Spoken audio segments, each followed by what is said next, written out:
Nina, thank you for joining me again. Thank you for having me, Sergio. A great pleasure to be here again and record the newsroom with you. My pleasure always. So, there's so much stuff, but we always say the same thing. There's always a lot. There's always a lot.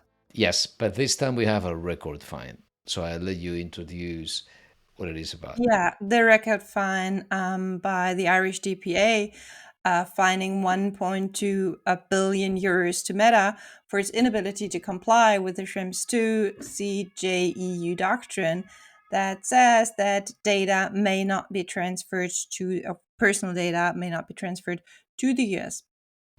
Why is Meta the our sparring partner? To learn about data transfers. Everybody hates Meta for many reasons, and I guess that's why. But the bad news about the fine is that it's very difficult to now justify anything. Any tool that you use that is US based, and we use plenty, many that we don't even know that we're using, then they're going to go through the same problem. There's no privacy shield. So in the end, bottom line is that the only way to solve it is with this Joe Biden executive order that we mentioned many months ago. So the EU and the US sit down, and many people are calling for the US to change their laws, but they're not going to change their basic, legal system just around the European values. That's not realistic either. So for now, it's a big mess. I don't think they could have done anything else. Yeah. We stay in Ireland, but LinkedIn is expecting its own GDPR fine. I think this is a first. So from Bloomberg, we hear that Microsoft is anticipating a $425 million fine from European data protection regulators over LinkedIn's targeted advertising practices. You, as a lawyer, what do you say? My feeling is that it's going to be the same thing that we used to see in these days, where there's no specific consent to targeted advertising within LinkedIn. It's a more of a B2B professional environment, so it's sort of gone up below the radar up to now. But there's nothing else to be said because there's no fine, there's nothing yet. It's only them saying we believe we're going to be hit. Let's see.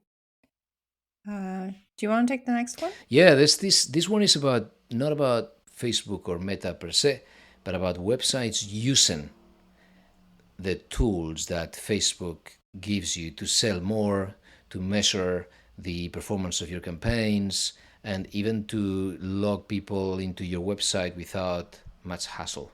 So there's two things. There's the Facebook login with Facebook. It's called the single sign-on, SSO. Yeah. So instead of having your own separate database in your website, you make it more convenient. People click on a button, and if they are a Facebook user, they automatically log in. And there's that. And then there's the Facebook pixel.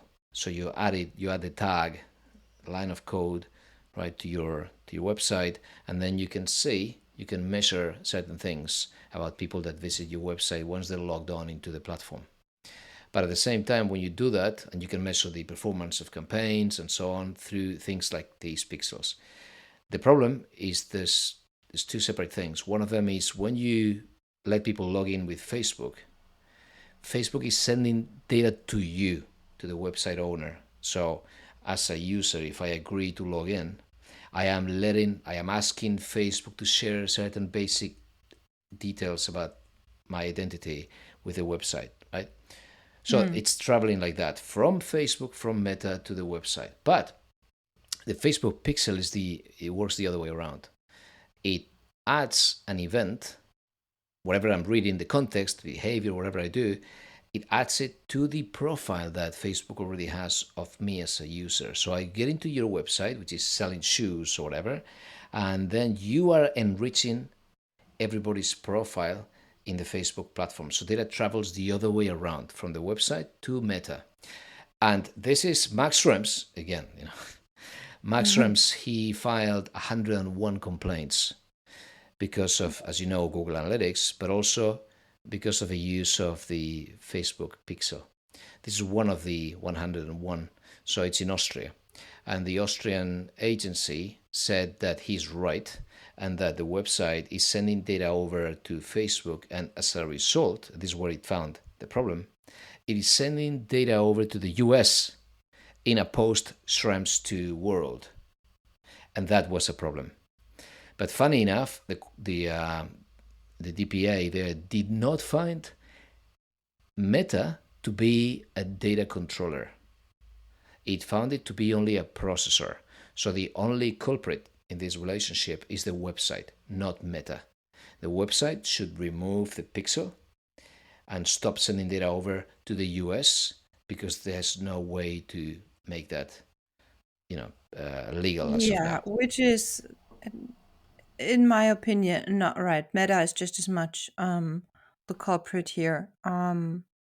But I'm wondering, um, if the website was awareness of the pixel in the first place, or what it does, which leads me to the question, um, how Meta sells these. It would be interesting to see such a contract, if they make such a contract and offer this to websites for as a single sign-on advantage, how transparent they are in their use of their trackers and what they do. That's the reality. A small player, a small company will have a Facebook pixel in a second without even realizing. But if they will, because they use platforms that are seamlessly integrated into the digital marketing ecosystem. So, for example, if you set up a shop on Shopify comes with the Facebook pixels. For yes, it is super hard for very small retailers to build your own online shop in a privacy first way. Yeah. For smaller players, you want to open a blog, you're going to go to WordPress. There's going to be this thing called Jetpack, which is packed with third-party cookies, but it's the Mm. easy way to get started. So either you are more sophisticated, as you said, and as a one-man band, one-woman band, you're not going to be that sophisticated. You want to write content. You don't want to become a technologist or a programmer. Mhm. So you don't do it. And how do you incentivize the ecosystem again? How do you incentivize the Shopify's of the world, or the WordPress, or the Ghost, or whatever, to be privacy first? When if they do that, then they're sacrificing the ability that these small business owners have to monetize, to measure, to understand their audiences. So in the end, it means they're going to lose. They're going to have a competitive disadvantage in the SME space. It really is tricky. It's like a chain reaction. You need to get everyone to change at once, so nobody changes. But also, if small and medium sized businesses start to demand more transparency Yeah, as a and more result. education, then that will lose its attraction in the end. At least I hope. Okay. Maybe it's a naive way to think, No, but no, we'll yeah. get there. We'll get there. In the Let's meantime, talk about our friends from TikTok. yes, in the meantime, TikTok, They yes. cannot be missed in every newsroom session. This time it is about data transfers, but in another direction. The core problem, the core issue is that US congressmen, and in this case even the state of Montana, have a problem with the manner in which the Chinese government may have access to data about US citizens. In Europe, we've also had plenty of issues with TikTok, right? They were found spying on like an FT journalist, and we've had so many things. But what's been proven is that some TikTok employees in China were accessing data about US citizens when it was supposed to be isolated in their own database in the US, right? Run by Oracle or whoever it was. There was that Hmm. deal in place. So there's that problem. But there's even a bigger problem, which is that as teenagers are adopting TikTok, all over the place, as Hmm. they do that, then this is, of course, a highly curated black box where you get whatever TikTok believes you're going to enjoy the most on the basis of how you browse and how many videos you consume and how long you spend on each of these videos. It's very smart. It's supposed to be the best algorithm out there. So, if that is the case, then they're seeing the risk in that you will have all of these consumers, which are voters in a democracy as well, who decide who's going to be the next president, for example, that will be receiving a message that is highly personalized to them, where you cannot control what's being censored and what kind of message they're receiving. So there's this other risk. One is data out, another one is information in, influencing young people who will be voters. So it's very risky. So Montana has forbidden the use of TikTok entirely. They've asked the Google Play Store and the Apple App Store to block the app, which seems impossible to do because they need to do it with geolocation I just think for they can just, Montana. yeah. I think they just go right across the border, get it there, and then go back to the home place and still be able to use it, or will it stop being? How would that work I mean, there's an app technologically? store for the US, and there's an app store for the UK, and there's an app store Yeah, for Mexico. There's no app store for Montana. exactly. I don't know. Maybe others will follow suit. I don't know. Do you think, with all the problems and the growing problems, that TikTok will last, or will it just be here annoying us, or most of us, for 35 more years to come, and then it will vanish until the next thing comes around? They want to force a sale in the US to a US company.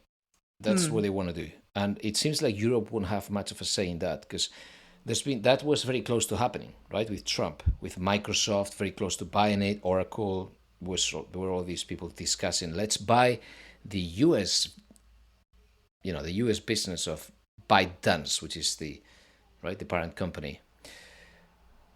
That way, you're not insulting or you're not running against all of these young people that are now hooked on TikTok.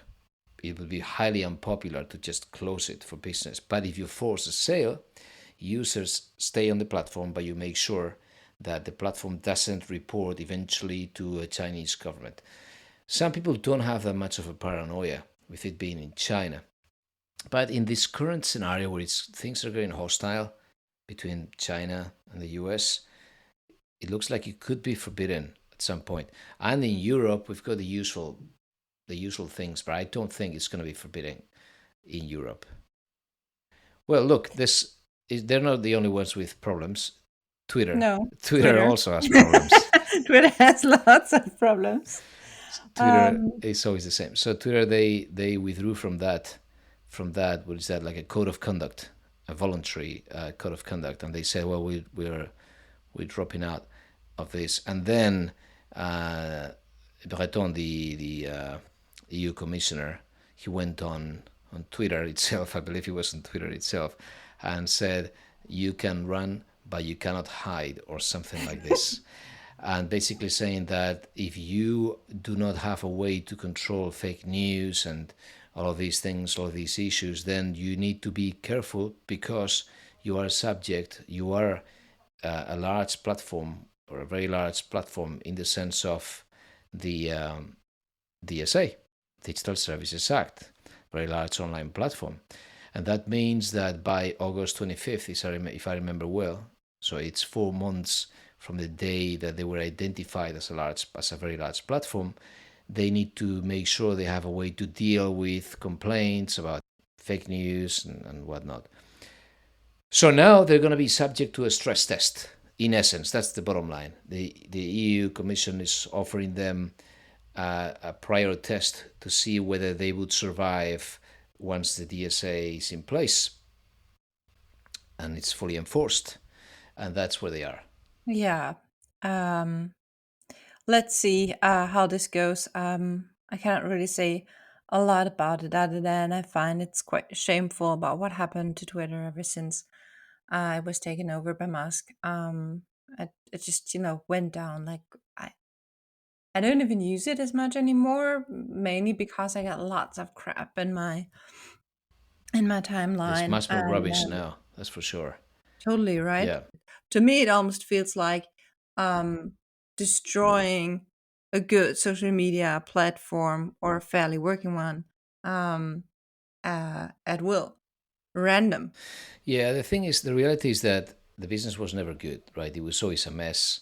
And it Yeah. was clearly a really bad, it was really badly run. And there were sort of outmaneuvered by Meta, the way in which Twitter helped Instagram, because Instagram really sort of sat on top of the entire Twitter graph. That's Mm. how it became a business. It wouldn't have been a business without Twitter. And then it wasn't Twitter that bought it, which maybe was the natural process. It was, or the natural outcome, because in theory they were friends and all that.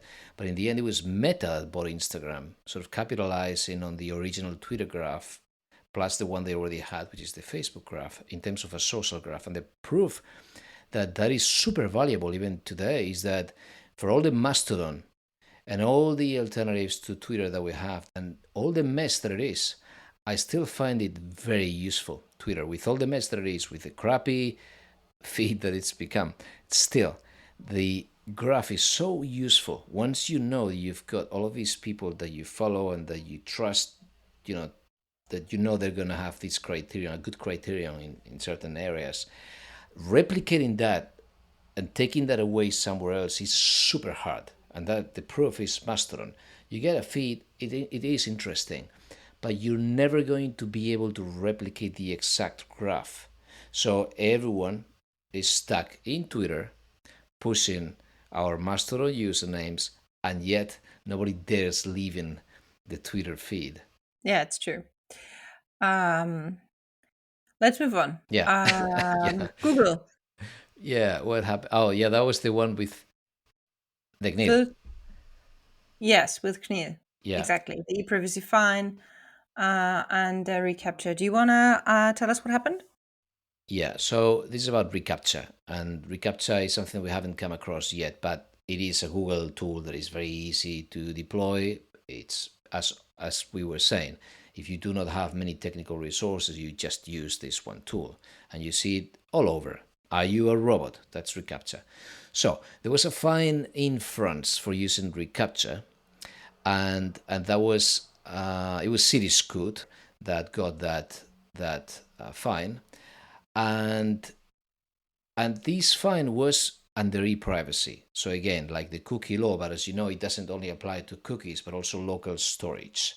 So because it stored some data about the user's device, then the French DPA could go after Google again. Otherwise, as you know, there's a one-stop shop for GDPR, which is Ireland. You need to go to Ireland, and it would be the DPC in Ireland that would issue the fine. But if it's e-privacy, any country can have a go at it. So the GNIL has been using e-privacy a lot to go after companies, again, like Microsoft, TikTok, that would otherwise be subject to the Irish DPC. So this is the same scenario. French GNIL, Google reCAPTCHA. But it didn't stop there, because the Finnish agency also found reCAPTCHA to be a problem.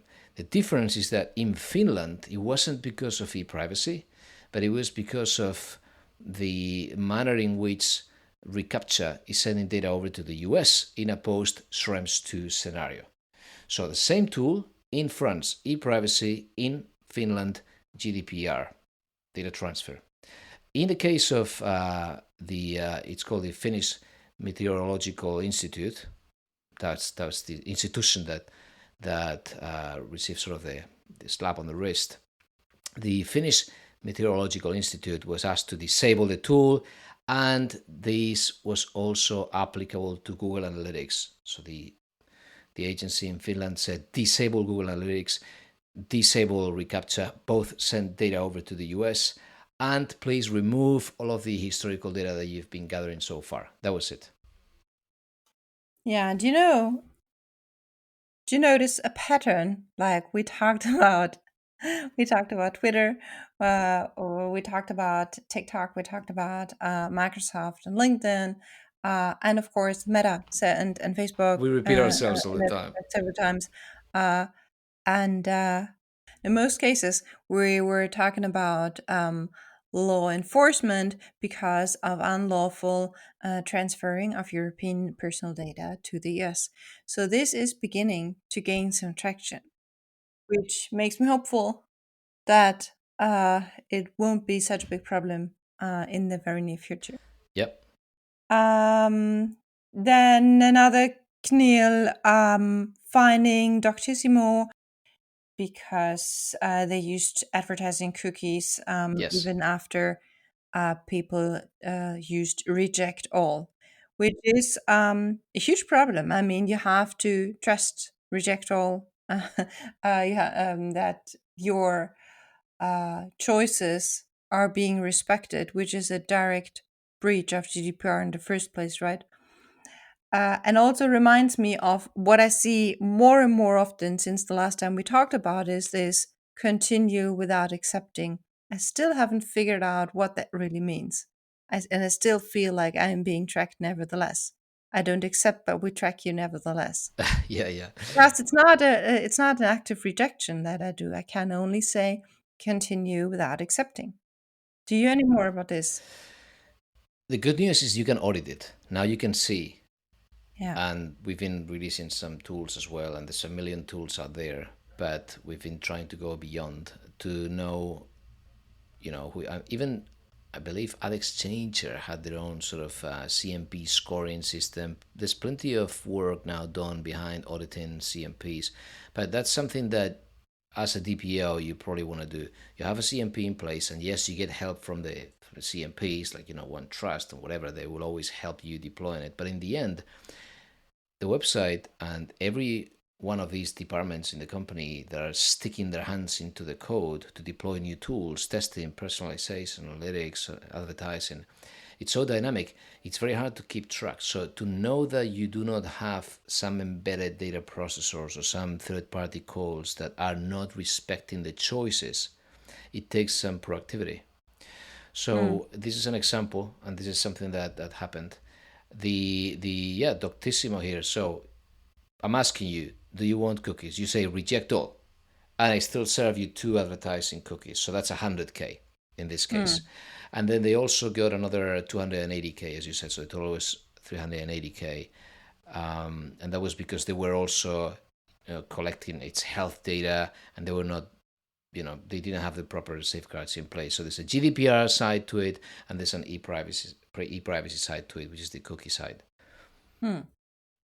What do you think, Nina, about the Chat GPT affair and how everybody this quarter has been the quarter of the Chat GPT of the past few Hmm. months? Yeah, which affair do you mean exactly? Because Yeah, ChatGPT has been all over the place and it's a huge topic and so much is happening with that. yeah. So the first DPA, the first supervisory authority to react to this to this fever around ChatGPT once the whole world discovered that it was actually useful was Garante, right? So again, the Italian DPA. The the Italian DPA said, look, this has no safeguards in place. So even though you may have all these billions of dollars in funding, the one thing you'd never thought about is that maybe people don't want to keep their chat history because people are adding all sorts of personal data into the chat history. It was found later that people are adding copy pasting entire contracts with personal data in them and with all sorts of details. Yeah, but then at some point I wonder like, are you people all out of your minds? I mean, it should be clear that by now that this should is recorded somewhere that nothing ever is off the record when you go online. Plus you training the engine and sometimes, well, as you know, Yeah, because plus you're training the engine. and if you remember at Yeah. the Ethical Commerce Alliance at the summit in London, if you remember, Mhm. we saw how some of the companies, and in fact some of those that spoke, had already forbidden the use of ChatGPT internally. In this case, because of competitive risks, because they knew that whatever they added was going to be used, could be used against them by a competitor. And it happened across the Yeah. US, large companies, all the banks, the main banks, they said you cannot use ChatGPT. In any case, in Italy, that's what happened. The Italian DPA said, look, block Italian IP addresses. These will not be available until you fix these things. And they Mm. did. OpenAI very quickly released within the little time frame they had, the little time they had, they released a new version with all of these, well, with plenty of safeguards. Now you can delete history, and there's a few other things. So it was a good move. Pretty much. Let's see how Italy is moving forward with that one. Yes. Well, the one thing that then happened at the same time is that the European Parliament also, everybody wanted to add to it. Everybody wanted to be part of that debate. So because we had the AI Act making a lot of progress very fast, as we've said before in the past, at the European Parliament, and very getting close to the trilogue, the European Parliament then, looking at what was possible and the risks, they introduced a new article. I don't know if it's 28B or I dreamt about it, but in this new article in the AI Act, they are targeting foundation models. And this is aimed specifically at ChatGPT or Bard at Google. And the idea is that these companies that deploy foundation models, which can be used by anybody, right, once they're rolled out and applied by third parties and broker intermediaries and so on, then they need to identify and mitigate foreseeable risks to key social assets and fundamental rights. And that means, if you look at the list, it's a very long list of requirements. The list that the Parliament added was so long that the OpenAI CEO, who was doing the tour around the world, felt pretty put off by the list and said, look, if this is going to be Europe, I'm going to stay away from Europe. And Google, they rolled out Bard, their own version of ChatGPT, which with the advantage that doesn't stop in 2021 as OpenAI does, but it goes all the way to the present day. And they said we're going to release Bard in 180 countries, but not in the 27 European countries in the EU member states, because we are not sure that we can comply with this whole thing. I think totally honest, they would have said, "We are sure we cannot comply." Maybe, yeah, or maybe they felt, well, wait, it's not a law yet, right? It's not ready yet. So let's wait. Let's see what it looks like, and then we decide. This, of course, that's Europe. Then in the US, same story. So there was a complaint issued against OpenAI before the FTC by the Center for AI and Digital Policy, saying that they should not allow OpenAI to release a new version until there were plenty of safeguards in place. So they should not go beyond the GPT-4 that we have now. Never, go beyond that. But the FTC has not acted on that yet. It could have an impact on competition. As you know, the US Congress did call the generative AI leading CEOs over for some hearings and to understand whether they would also need a framework like the European, upcoming framework. But that was it. And then there were plenty of other things. I wouldn't get into the copyright issues. Japan, people were saying, oh, Japan just made it very easy to train all of these tools on protected works. The fact is that the Japanese copyright law had been updated recently, and they didn't change a thing. It already had an exception for text and data mining, so it can be applied for machine learning without authorization of copyright holders. That was it. I have a Yeah. question, Sergio. Do you think, to me, it seems pretty wild to release a tool like ChatGPT and having it fed by millions of people? I cannot get over the fact that this is even possible, because I'm exaggerating a bit, but it seems a bit like releasing a car without brakes and have people test it and see what happens. So we had an interview here with Sunny Kang a few months ago, talking about governance of an AI project. Besides, of course, like privacy preserving, machine learning, and other things. And the reality is that governance has not gone away, and you do need to have plenty of safeguards in place, even though you may, as a data scientist or as a team developing an algorithm or a generative AI platform, you may not really know much about AI ethics or whatever, but you already have governance in place, and there's plenty of things that you need to do to train the data, validate the data. And now these days, there's also plenty of this. It's a growing culture of not using personal data when it comes to training data sets and so on. So that's already happening. But something else is also true, which is, and I'm also wondering, unless you accept, my perspective on this thing is that when we see a breakthrough technology like this one, or like we saw Google back in the day, or many others, it seems like, in Europe we call it cowboy capitalism. When something comes out of Silicon Valley, like in Germany, I know there's a lot of that word is used a lot, like cowboy capitalism, where someone I come. never heard that, Oh, I but heard it yeah. from Germans. Okay, so I'm surprised. But the fact that in California, it's all about just go with it and just break whatever you Yeah, need to break, like Uber. do it. Uber embodies this perfectly. So Yeah. okay, so the law doesn't let you do this, then change the law, but keep going, marching forward. That's the culture very often in the US, and that creates innovation, that's for sure. The question is, of course, we don't want that to run over basic human rights and values. The question is, if you cannot foresee what could go wrong in terms of things that you do not really understand today, not because you want to run over people, but simply because there's so many variables, including these variables, that you have accepted that you will not solve yet. And that if you try to solve all of them, you will never release a first product. In that mindset, people just throw something out there and then eventually hope to put everything in place, all of the safeguards, like it's happening at Google with privacy preserving Yeah, I'm technologies. not talking about like testing until the product dies with the testing before you actually released it.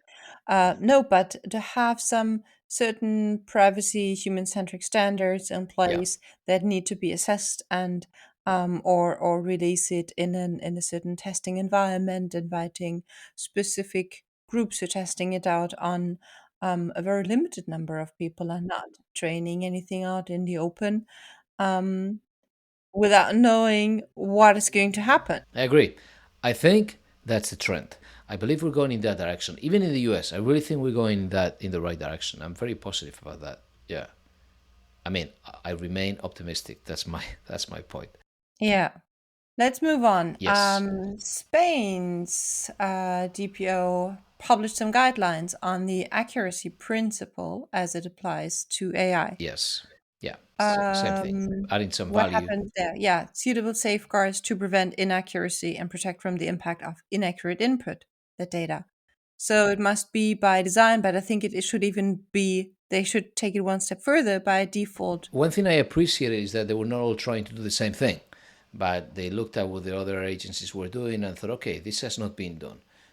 What makes it a bit confusing, let's say, is that we've got the privacy framework, which already contains all of these, the fair information practices that we've inherited from the Watergate years, which are really were born in the U.S. under the principles that we have in Article 5 GDPR.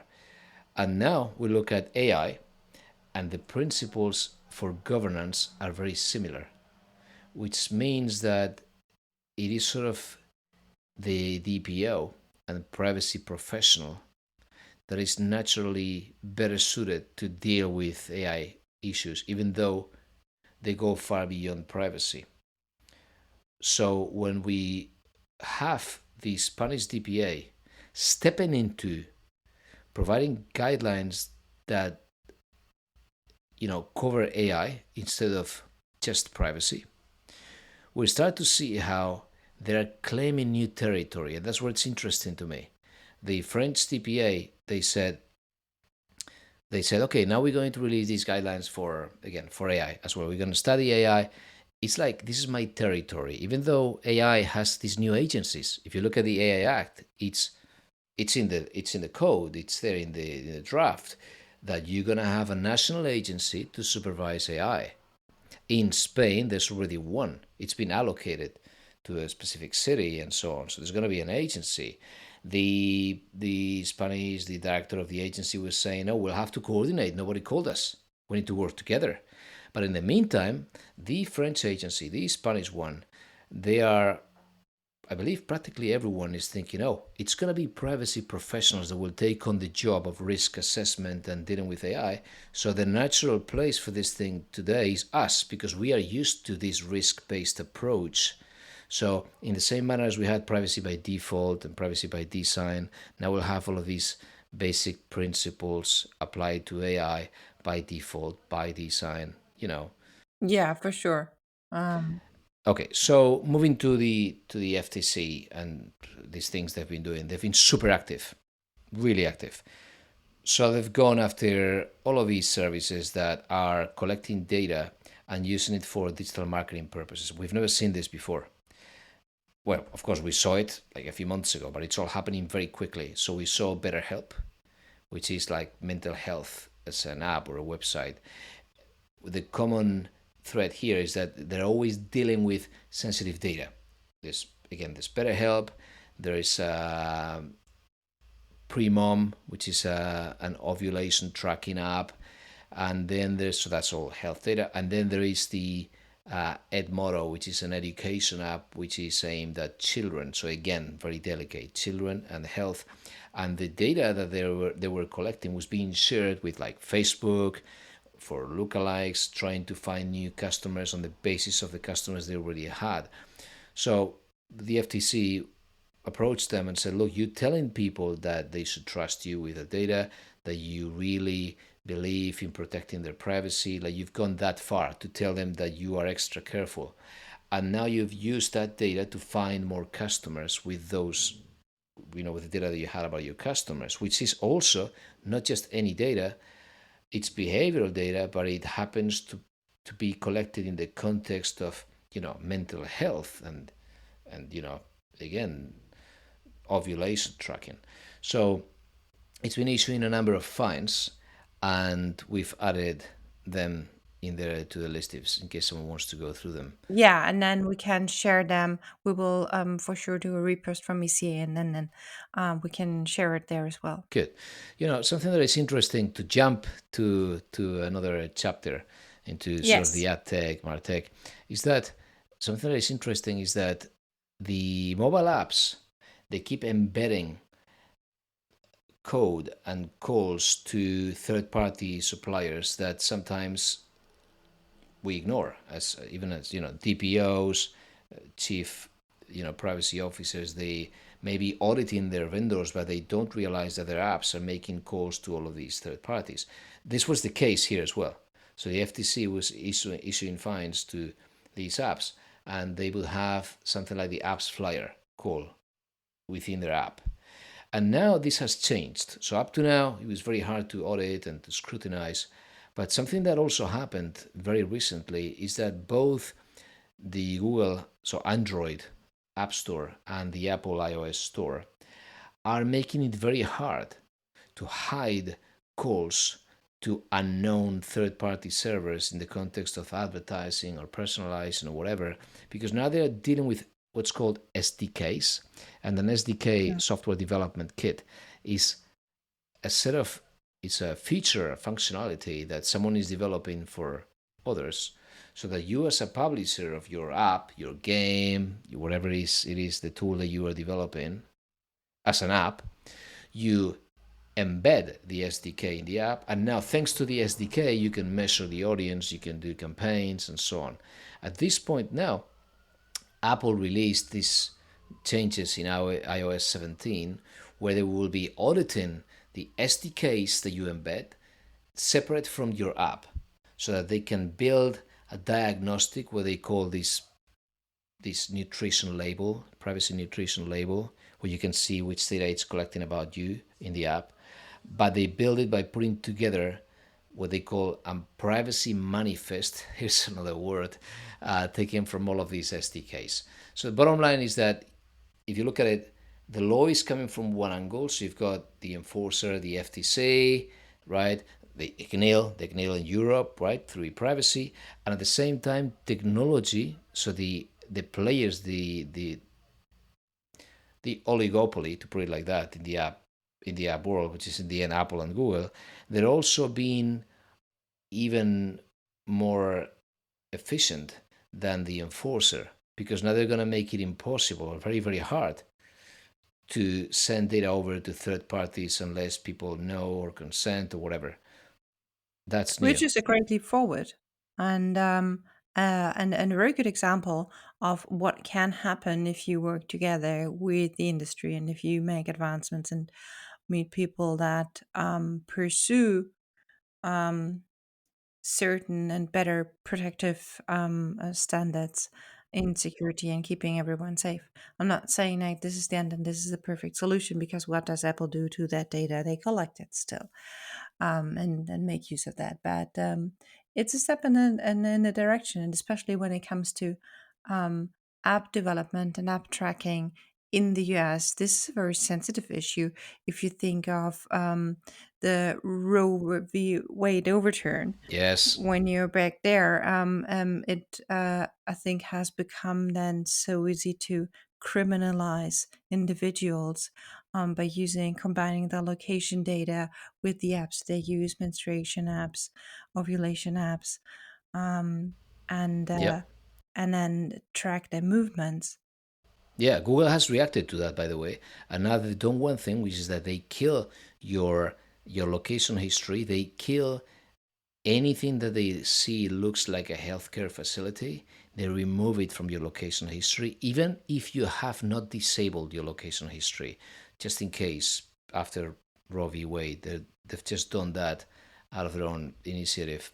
And, something else that happened to jump into this and move on a little bit. The IAB released the TCF, the Transparency and Consent Framework 2.2, which is a new version of this consent pop-up and how consent is gathered for the open market, right? For small publishers to sell programmatic advertising and so Hmm.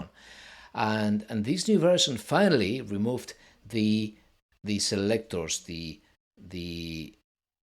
legitimate, Legitimate yeah, interest. that's it, legitimate interest, so that it was so confusing. So in the end they removed it, and now it's only the consent ones. And then as a result, cookie banners in theory now will be easier to understand. It's still a pain, but now that's what's happened. Then Google is going to be propagating them, auditing CMPs to make sure that Yeah. they conform to their slightly higher standard, because they're always going to be the first one to receive a fine, and so on. Yeah, which is a step forward, because everybody thinks and that cookie banners are a nuisance. They are in a way because no one understands them. Well, we talked about this a million times. I don't have to repeat it here, but removing the legitimate interest, that was complete um, useless and senseless, and just like try to trick people. And I think it really tricked people into consenting to something which is not really given specific and informed as GDPR demands. So, Nina, speaking of choices and no dark Hmm. parents, this is a very good way to end this newsroom with the study that the Neil published. I think, have you seen it? I haven't, I'm afraid. I'll tell you. So, they ran a research in France about the use of cookies and what people do in that pop up. And I know we have covered this over and over, but this is interesting. So, they've been looking at how people have this evolves over time. And they said that 68% of French internet users think that the information provided by the advertising ecosystem, and like the CMPs and whatnot, is insufficient or non existent. They Mhm. said that 39% of people are now rejecting all cookies, with 49% actively configuring, so managing their consent preferences, where analytics related cookies are the most favored, not surprisingly. And they said, and this is interesting even more, that the share of sites serving more than 6 third-party cookies, and I wonder why they picked 6, it's pretty random, but anyway, uh, dropped to 12% from 24% the last time they checked. And 29% of all websites are not serving any third-party cookies at all. So that's growing. There's less and less websites serving third-party cookies, and those that do serve less. And they think that they were saying that's a testimony to the manner in which their actions have actually worked. It's a testimony to the effectiveness of their campaigns. And here I was saying, I was writing the other day that I don't think so. That I really think this is just a show of concentration in the market, of less competition, of all of these players in the ad tech world disappearing because of Google, because of Apple, because of app tracking transparency, because of the third party cookies, because of enforcement. They are disappearing. We know of a few companies that have gone bankrupt. And at the same time, that because they're less efficient or less effective, that now websites are going towards the walled gardens and they're capturing more, grabbing more and more of the market, so that you tend to deploy as a small company more of Meta, more of Google, more of TikTok, more of Amazon. They take a bigger share of the market. Therefore, there's less pixels, not because we're more privacy first, but because there's less competition. What do you think? There are a lot of people who are watching this and who take measures to do better, not only out of their own interest, but out of that is a beneficial for all, when who have understood that a benefit for them can only happen when there is a certain benefit for all. Thank you very much. I think unless you have any other ideas, there's plenty more. There's no way we're gonna keep people here for 5 hours, so we'll leave that in the notes and we'll leave that in a separate post that I've already published, with plenty of other things if people wanna go through everything. But thanks again for being here. Thank you so much, Sergio, for having me. There was some very interesting ideas and headlines that you selected this time, and I cannot wait for the next episode. Yes. Thank you. Thanks a lot.